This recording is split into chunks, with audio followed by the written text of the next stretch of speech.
Welcome, gentlemen, to the Leaders Who Care series. You must have known someone to get in here, right? We're not in high places. No, it's great to have you both on, and this should be a fun conversation, and where we can learn some things too, you know, myself and the audience. So best place to start, obviously, is if you can briefly introduce yourself. Don't take up the whole show with an introduction, but briefly introduce yourself and you know, who you are personally, something that no one else knows you want to reveal on this show right now, and things of that nature. And then we'll go into the other stuff. So how about if we start with you, Ron? Why not? Or not. Hi, I'm Ron Bruder. I was born in the bowels of Brooklyn in one of the tougher neighborhoods. And through a little bit of hard work and a lot of luck, was able to get out of it. I became a serial entrepreneur, built companies in the oil business, gas, medical, real estate, and thought I'd do that for the rest of my life. And then came 9/11, and suddenly my life changed. And I watched the towers go down, and worse than that, my daughter Jessica, who I'm very close with, watched them from a 2-block proximity. And she literally saw people jumping out of the towers. And so we spent a lot of time talking, and she's quite a bright kid. She takes after her mother. She has her mother's intellect. And we spent hours and weeks talking about why it happened, when it's going to happen again, what we could do to prevent it. And one of the things that came up for me is I had spent time in Northern Ireland, and I saw how the Catholics and Protestants were doing each other in, and how that changed when the GDP quadrupled. Suddenly people had jobs. Instead of looking to do each other in, they were busy buying cars and getting married and having babies and enjoying life. And they no longer were focused on negative things. And so I came to the belief that if we could give the Middle East those kind of opportunities, they'd be a very pleasant partner in society and be a good force for the globe. And I began to look at to see why it wasn't happening. Why are these people not falling behind? Why are they not participating globally? Why are they doing worse than Germany? And let's answer that question in a minute. Hold on to that question. Yes, sir. Because we'll get back to that in a minute. I know you did tell me that you spent some good time recently with your 2 younger kids in Bermuda, right? I did do that, yes. Mm-hmm. That must have been fun. It was great. We got away from COVID. We lived on my boat for 6 months. My kids went to school virtually. And then my eldest came on board. She's the author of Nomadland, and she did a lot of writing on the boat. It was a good environment. We worked, we played, and we got through COVID reasonably intact.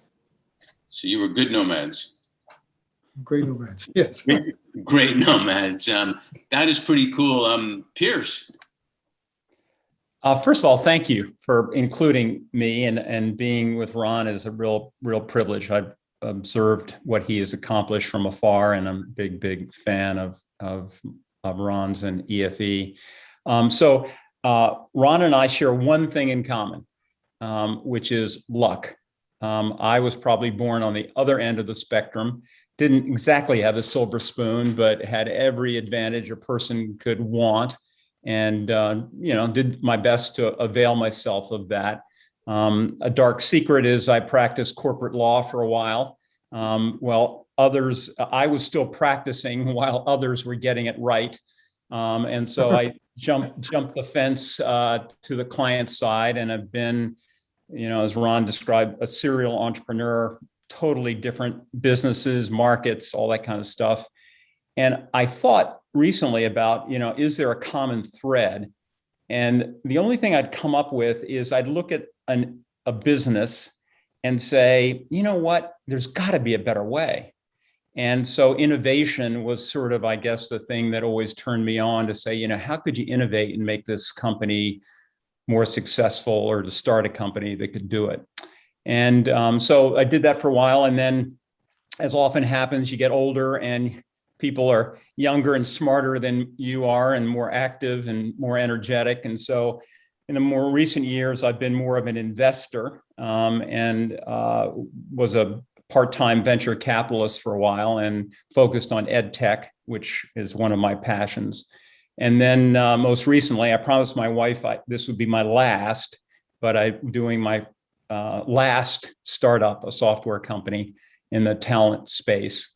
And then you probably both know the famous Harvard Business School professor, Rosabeth Moss Kanter, who started the Advanced Leadership Initiative at Harvard 11 or so years ago. And she always described life as having three phases: the education phase, the career phase, and the give back phase. And so I'm at that give back phase, and I've always been a late bloomer. So, Ron did it at a much earlier time in his life. So it took me a while to sort of figure it out. So that's where I am now. What about family? So I've got a long-suffering, wonderful wife of 38 years or so, and a daughter who's an art conservator in LA, and a son who's been wants to be a doc and has been working hard to get into medical school for a while, and that's his passion, and he lives in Vermont. No, that's great. Vermont's beautiful. So you both started talking about where you started and where you've got to, and a little bit of what you do. But before we delve into the relationship between TKP and EFE, I feel like that Broadway show. LBJ went to IRG down to 4th Street. What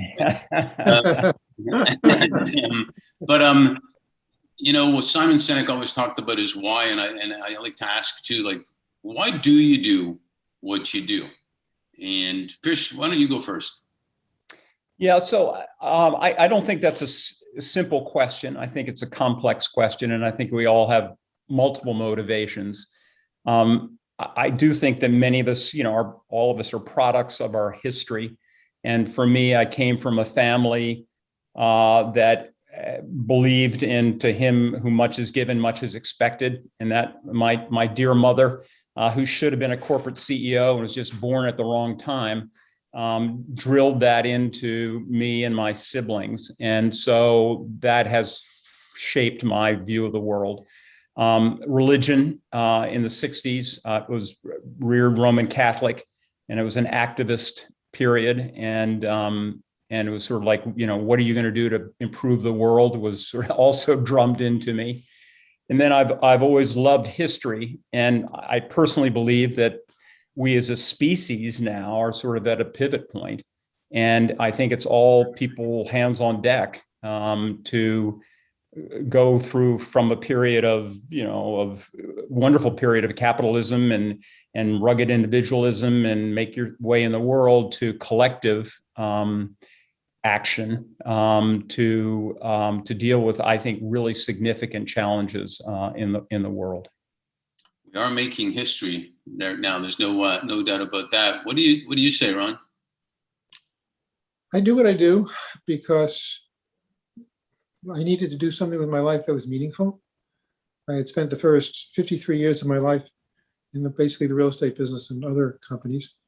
And then when this 9/11 thing happened, it kind of opened my eyes and made it clear to me that I needed to do something more than make more money. And that if I wanted to really have a meaningful life, I wanted to have a joyous life, I should look around and see what was going on the planet, and 9/11 grabbed me. And so I spent a lot of time just figuring out what to do, how to handle it. I put a group of advisors together, really smart people like Ellen Lape, since she runs the Stimpson Foundation, Moeen Qureshi, he was the Prime Minister of Pakistan, Mokhtar Lamani, he was the ambassador, he was the Prime Minister, the ambassador. Let's see who else. Jeff Smith, senior partner, Arnold & Porter. With this group together, we spent a lot of time trying to figure out what we could do to make life better in the Middle East and bring the economy up. Mokhtar stopped working as ambassador to the UN. He still stayed on, but he basically traveled with me for about 8 months, all over the Middle East. And Mokhtar could open any door. He was a diplomat in the true sense of the word. And so we learned that the educational systems in the region were broken. And the only way to get things straight was to create a whole new paradigm of going with it. And so what we did is we've created a system. We also brought on the Brookings Institution, and we created a system of 9 affiliates now, and they're all centrally, individually operated, and they're autonomous, semi-autonomous, and they each run. They have relationships with employers. They have relationships with with local staff, and they together figure out where the jobs are and place them. We also have the help of people like Pierce, help us do a better job of it, both on the business intelligence side as well as on the training side. But one of the reasons I do what I do is because I had a grandfather. I often describe as the wealthiest person I ever met. His name was Louis Blitzer. And he didn't have any money. By our standards, we'd call him poor. But he came over from Poland, he was happy to be alive, and was, if anybody needed a dime and he had 11 cents in his pocket, the dime was gone. And he was generous with everybody, including myself. We lived in a 2-family house because we couldn't afford to have our own house, so we lived with my grandparents for mostly economic reasons, but having him upstairs was wonderful. Mm-hmm. He could not have been more generous. And so I judge myself and my Louis Blitzer's grandson. Am I living up to his standards, which is a pretty high bar? I can relate to that. And you guys are like interviewing, I remember Jay Leno, when he interviewed Robin Williams, he said, all I got to do is say, hey, Robin, and I don't have to ask any more questions. And it was like, there you go. And it's almost like you went right to the influencer part of our video, because that is a great influencer, your grandfather right there. Let me run to another part here. You know, it's taken decades. The Leaders Who Care thing comes from decades of talking to leaders who were trying to figure out how come they can't get the best talent, how come they're not making the biggest, economic impact and whatnot. And it would always come up that, well, maybe you need to care more about your people and things like that. But it's taken till now, till it's finally caught on to some degree that, aligning their marketing dollars, their investment dollars, not just philanthropic, to impact actually is better for business and does make an impact. So between EFE and TKP, both are about sharing knowledge when you get right down to it, and education. Can you both, discuss the relationship between TKP and EFE and what does that look like? Who gets involved and how does it make a difference? Well, Pierce and TKP has been very helpful in terms of us figuring out what is needed on the business intelligence side. In order for us to be successful, we need to know where the jobs are, where the vacancies are, who's hiring, who's firing, and what voids are. We also need, on the supply side, we need to have curriculum that work and can lead to jobs. And Pierce has been a phenomenal partner, ally, mentor in terms of helping us figure that out. Yeah, I think Ron is being overly generous on what I've contributed. I've been a facilitator at best, a moderator. So just to step back a bit, Mark, we're using the acronym TKP, and so I think maybe it's best for me to describe what that means. So TKP is an acronym for the Knowledge Pledge, which two of my friends who served on the YPO International Board with me started a year and a half ago. And what it does is it brings together, Ron used the term supply and demand. On the demand side, wonderful organizations like EFE who could benefit from the experience, if you like, and insights, knowledge of others who have been in the world, and bring them together to help solve problems and to scale impact. And we had the good fortune of being introduced to Education for Employment.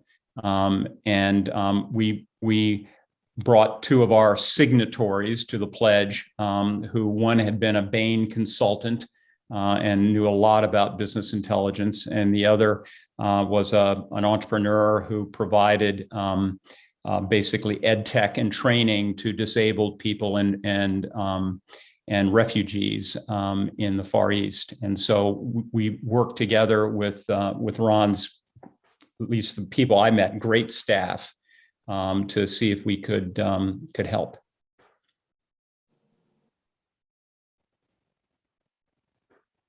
I think you may be on mute. Mark, hello. I am. Did we say something? Did we say something we shouldn't have said? We said it. We apologize. Noise around here I didn't want you to hear. But how, Ron, have you seen the process? Because there's organizations that have mentors and this and that and the other. But and and myself knowing the Knowledge Pledge, I do see a big differentiation. How did you find the process and the people that you were able to identify that could help you make a difference? Well, Pierce has surrounded himself with really smart people and who really are who use business intelligence to help him figure out what's going on in the field. And so it's been a great adjunct to what we're trying to do. And it's a great supplement for us to figure out, who's out there. How can we make it work? Like one of the things we've done the last year or so, we have kiosks now we place all over the place for jobs. So you go up to a kiosk and you put in your requirements and it's a source. But working with Pierce has been a whole other paradigm, a whole other way of finding jobs. You look at these countries and you look at the high unemployment, but you also look at how poor the economy is. Like, how can you find jobs in these really moribund economies? And with Pierce and other tools, we're able to do that. We're able to ferret out and get it under the hood and see where the needs are. And that's been a phenomenal exercise for us. So Pierce, you said there was 2 other signatories. How did they fit in and where? So again, this is the network. The Knowledge Pledge has been around for 1.5 years. And so, we're not only talking about helping others scale, we're taking our own medicine and trying to scale ourselves. And as the word spreads, more and more people, as you would know, Mark, really resonate with our mission and say, in essence, how can I help? And through this network, we identified 2 fellows, 2 friends, 2 colleagues who had experience in the areas that EFE identified as ones that they wanted to focus on. It seems to me, we haven't even talked about this, but it seems to me when you get great people together, then good things happen. So at some point, it wouldn't shock me if there comes signatories out of EFE to help another social entrepreneurship through Knowledge Pledge to get better. It's funny, we're asked if we can go into other countries. And we've been trying to expand what we're doing in our country, but we've kind of put the challenge out to others that if they want to take an EFE and migrate it over elsewhere in the world, we're happy to help because we think we've figured out a way of working that seems to work pretty well. And we're happy to share our knowledge and expertise. So Mark, let me just respond to that because I think you're spot on. I think that when you bring people together with common values and goals, that you may come and say, well, this is what's going to happen. I can predict. It's like the old business plan. Everyone has a business plan and it's not right. You just don't know how it's not right. And I think that's the same way here, where we're bringing people together for specific tasks. But my belief is that when the TKP EFE relationship winds down, that we now have mind share. EFE is on our minds, regardless of the task at hand. And when someone says, oh, gee, there's something going on in Dubai or in Egypt or Morocco or whatever it is, we will say, we ought to introduce them to Ron or Jasmine. And so I think you're absolutely right. The spillover effect, I think, is incalculable. Yeah, and it's already happening even with us, where we're going to introduce EcoPeace Middle East and some others over there that I think will be a big plus too. The other thing I'd like you all to talk about is the signatories come from corporates, maybe from family offices and whatnot. When what's that whole Christmas thing? You giving is better than receiving type of thing. And so the more you give, the more you get. And so they're going back to their companies more developed as leaders, I would think, talking positive of what's happening in the world, talking positive about EFE. And I think the same thing probably happens in EFE circles, talking about the Knowledge Pledge. And it just creates an energy that is, just grows on its own, almost. Typically will. I have no doubt over the years we will find people that could use the Knowledge Pledge because we've had such a great experience with them. We will open the door happily. And one of the other parts I was referring to is that signatories go back to what their day job is, if you will, and that's bringing value to those companies as well. Yeah, I personally believe that. I mean, time will tell, but I believe that. And we started the conversation about why Ron and I are doing what we're doing, and my belief is that the world is and our species is at a pivot point. And if you don't change the mindset, we all grew up with our mindset, influenced by our families and education and whatnot. And that mindset, I think, has to change. And it only gets changed not by watching the news, but by individual experiences and relationships. And when someone has worked with, Ron's, the people that we've worked with in Ron's organization in the Middle East, you can't but say, you know what, there are some really interesting people doing really great work. Let me tell you about them, whether that's at a cocktail party or at the water cooler or on a Zoom call. So I think that this starts to, permeate the culture, I hope. Yeah, I think you're right. And another thing I've found, and you can comment on it, is, years ago when we were thinking about, leaders who care, and then finally trademarking it, the word care was considered one of those fluffy words, and all that. I had interviewed a CEO not too long ago that said he's having the best time being a CEO now because he can finally be vulnerable and doesn't have to pretend he knows everything. And he's loving his job more than ever. And it's there's something about people that are able to make money and do good that they do better, and then they tell people about it, and people feel the energy, and they become leaders who care. So can you comment on that, Ron? Well, because I've kind of pivoted in my life, and I've moved from the for-profit world to the not-for-profit world, I find I speak to people in the not-for-profit world in various areas, and part of my day, as I look back on a week, is spent talking to people doing diverse things in the not-for-profit world and seeing how I can help them based on the 18 years of knowledge that I have. Mm-hmm. And so it's fun to be using this new gained expertise to work with others and help them do a better job, to help them achieve their goals. No doubt. EFE is the most important thing that I'm doing, but in addition to that, it's good to be able to be of assistance to others. And my mindset is different now that I'm not totally focused on, well, do I have to build another shopping center or drill another oil well? It's a whole different way of looking at things. Yeah, we don't need another shopping center here.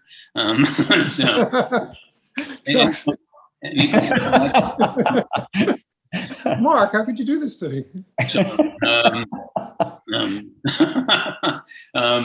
Pierce, any comment on that?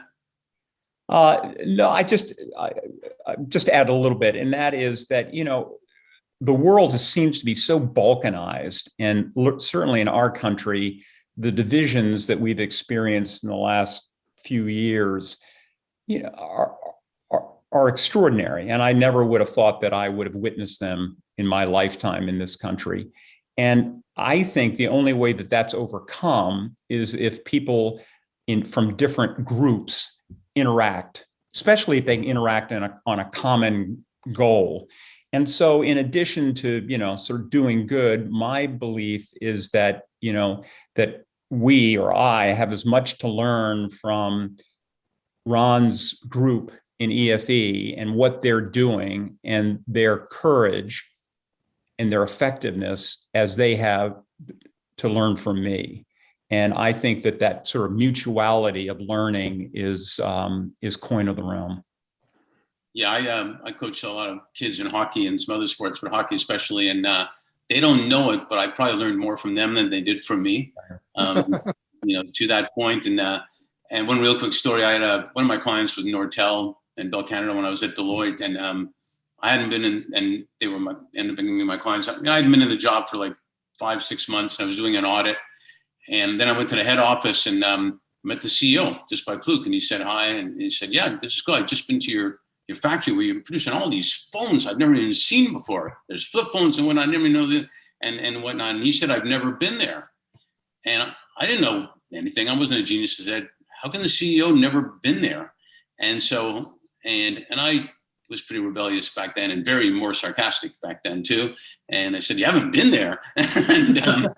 and the partner said, "Oh no, we're going to lose this client from that kid." 2 days later, he came back to the office and said, and he came over and said, I went to that place. I learned a lot from those people. At which point, I was like saying, no, Sherlock. But I'll give him credit that he actually did it and came back and said that. So yeah, it's something that really needs to happen more and more. So you mentioned your grandfather before, Ron. My grandparents on my mom's side were great. They were from Kiev, and they would always say with an accent, as long as you have your health, that's the most important thing. And then they say education after that. But with everything that's gone on, COVID, technology is super fast. The future of work is the present of work, as I said before, Ron. And racial justice. I mean, you name it, Mother Nature's throwing it at it at one time. Have you found that there is, for lack of a better word, an awakening as to what's really important in the world? And Piers, you want to go for that? Ron, go ahead. Mark, yes, there is, because you can no longer not be awakened. You can't just sit at your desk anymore and not worry about global warming. Global warming is here. Our whole planet is in jeopardy. Yep. You go on a beach and you see plastic and you see fish dying. And you see people being massacred all different places. You can't just go through life with blinders on anymore. I think you could do that in the 40s, 50s, 60s, 70s. But the last couple of decades, things have happened that have been real eye-openers.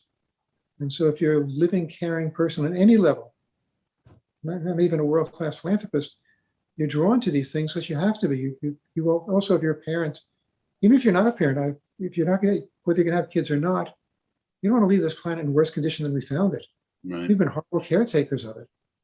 So I think that pushes you away from just focusing on how many dollars am I going to make, and can I join a third country club? I think the values are different. Even if even when you go to play country clubs, people aren't bragging about joining 2 others anymore. The conversation has changed about what are you, I find that maybe the circles are self-selective. The people that I talk to and spend time with mostly are talking about what's going on with the planet, how could it be improved, and what are they doing to improve it?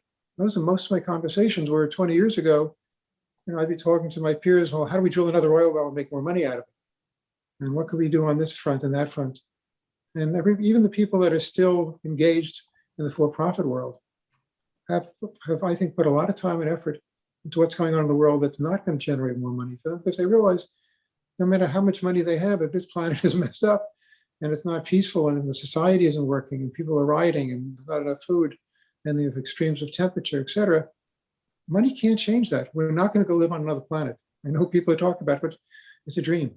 Or not enough of us are going to live on it for it to matter. And so if you really want to have if you're a reasonably caring person, these things are so self-evident, you have no choice. There's that word again. Oh my God. Yeah, you, Piers? Literally nothing to add. Ditto, right? I would not have changed a word. The only thing that I would say is when you go to the golf courses now, instead of saying, gee, what's the slope or, whatever it may be, the question that some people are asking is, how much water are you using? Is it recycled water? And how do you justify, the impact? That's not a question that anybody would have asked, I don't believe, 10 years ago. No, we thought water was there forever. And I remember sitting with my brother, my cousin in the back of the station wagon and looking at cars behind us and waving. And then we'd see somebody throw a cup onto the road. And we didn't know anything back then about sustainability or whatever. And but even then we would say, like, where do they think that goes when they threw it on the road? Does it just magically disappear or what? And all that stuff that happened. But we're certainly finding that more and more leaders who have always wanted to care now are finding it easier, and others who are trying to figure out how to care and how to do it properly and to make an impact. So one last question. One client told me, I think I mentioned this to you, Ron, one client told me midway through 2021 that the year has flown by slowly. And I thought it was a great line. And so with everything that's gone on 2020, 2021, and then going into 2022, what are you both grateful for and hopeful for? I'm grateful that we've come through COVID. I have a lot of doctor friends and family And one of my concerns is this virus could ultimately wipe us out. I don't know when and where it was going to end, but we seem to be getting the better of it, and we seem to be coming through on the other end. Society seems to be grappling with some of its social justice issues, and I think that's going in the right direction. There seems to be a stronger awareness of the environmental issues that we're facing. Not that we're doing the things that we need to do, and not that we're getting there. Look at the latest reports, and we're still way far from where we have to be. Mhm. I think that the mindset is different. I think that's the biggest difference I've seen in the last year and a half. I think when people were running off and traveling and going and doing, it was kind of, I don't know how to say this, but it's easy not to really think, just to live and do. I think people now have had a lot of solitude. I know I don't socialize as much as I used to. I was out seeing donors every night. And with COVID, I stopped doing it. I still am doing it. I'm having a fundraiser on my boat tomorrow. It's not that I've stopped, but I'm not doing it I'm doing it much more selectively. I'm kind of enjoying what solitude I have. Did you have to put on pants for that thing or what? Shorts, Mark, shorts. Okay, good. Yours. Yeah, again, I agree. I am struck by the adaptability of humans. I think it's, quite extraordinary. And the other thing is, I happen to believe in science very much and in innovation. And to compare this to, 1918, fast forward 100 years, and to come up with not only the vaccines, multiple vaccines, but a completely different method to do it, and to get them not equally distributed, but getting them out. I think it's just an extraordinary accomplishment that doesn't get as much fanfare as I think it deserves. Yeah, great point. Well, I think first of all, we're fortunate, and I appreciate you being on this series because you clearly are, in all seriousness, clearly are leaders who care and offering education for employment and the knowledge pledge as leading the way in that. Thanks for doing that because it makes a big impact, and I'm sure we'll be talking again soon. So thanks a lot. Great. Thanks for the platform, Mark. It's been a real pleasure.